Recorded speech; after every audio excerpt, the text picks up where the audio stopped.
ही what's up guys, कैसे आप सब लोग। मैं हूं शमशेर अली और आप मुझे देख रहे हैं वीवो केमिस्ट्री चैनल पे। तो आज किस वीडियो लेक्चर में हम लोग 11th क्लास केमिस्ट्री के पहले chapter some basic concept of chemistry से गैसीय आयतन का नियम यानी लॉ ऑफ गैसियस वॉल्यूम पढ़ेंगे।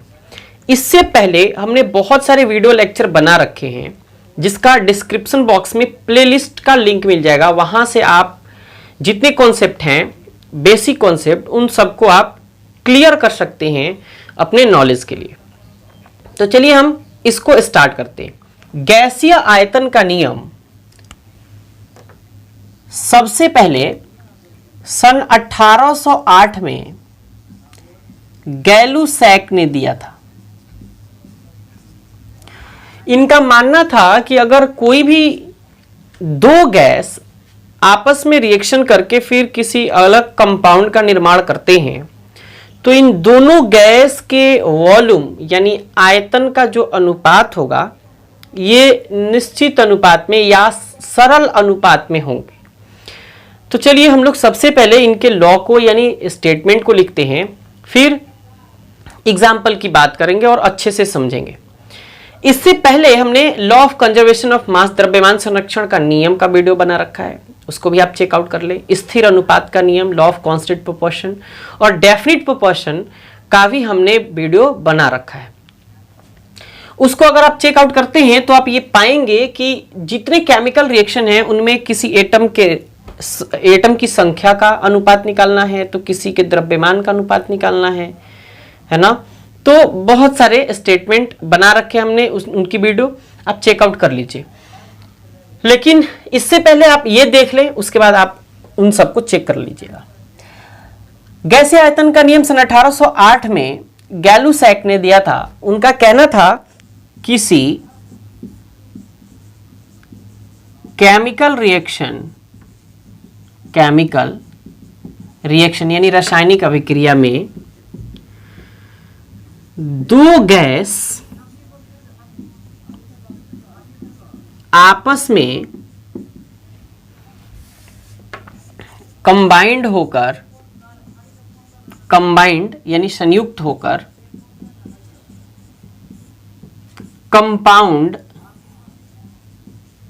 का निर्माण करते हैं तो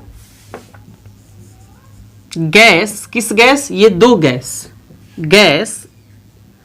का आयतन सरल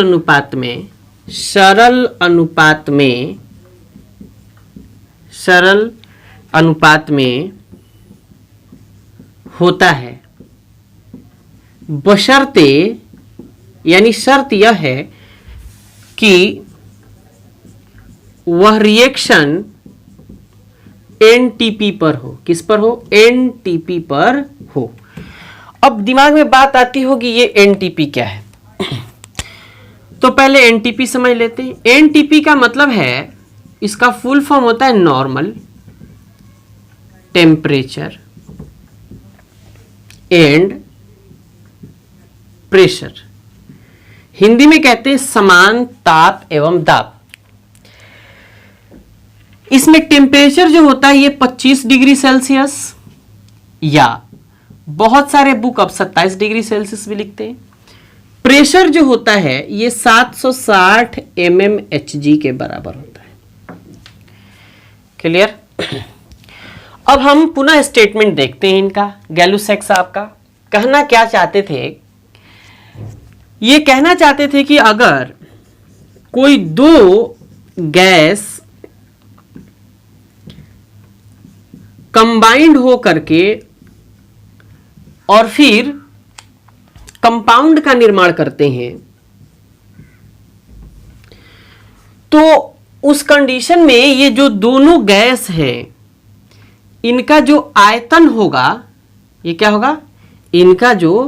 इनका हाइड्रोजन और क्लोरीन दोनों गैस का जो आयतन होगा ये सरल अनुपात में होगा, बशर्ते ये एनटीपी पर हो। ये रिएक्शन कहां हो? एनटीपी पर हो। 25 डिग्री सेल्सियस तापमान हो, 760 mmHg पारा के बराबर दाब हो। तो कैसे होगा जरा चेक करिए। देखिएगा आप, हाइड्रोजन और क्लोरीन ये दोनों गैस हैं। अगर मान के चलिए कि ये एक वॉल्यूम दोनों आपस में रिएक्ट करके ये दो वॉल्यूम HCl का निर्माण कर रहे हैं, तो इसमें हाइड्रोजन और क्लोरीन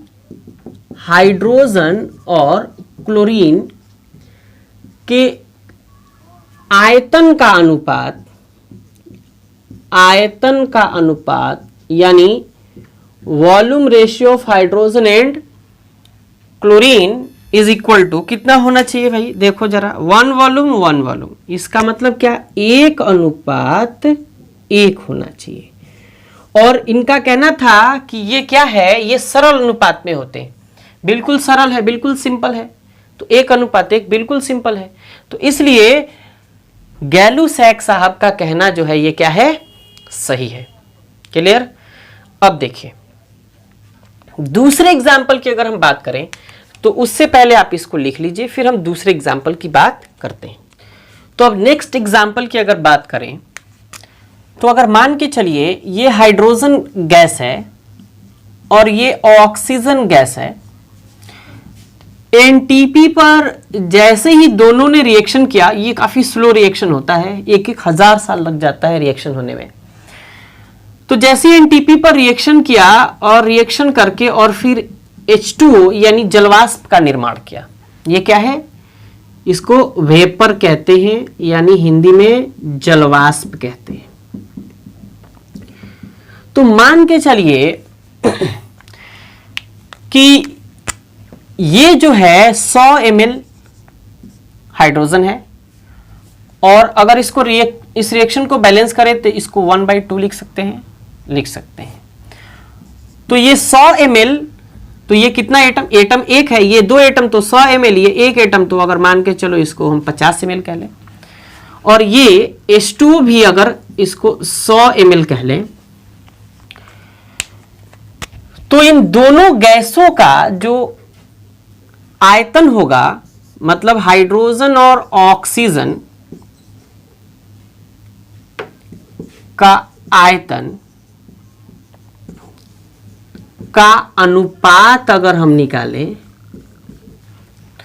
तो देखेंगे ये 100 ml है, ये 50 ml, तो लिखेंगे 100 ml अनुपात 50 ml, यही ना।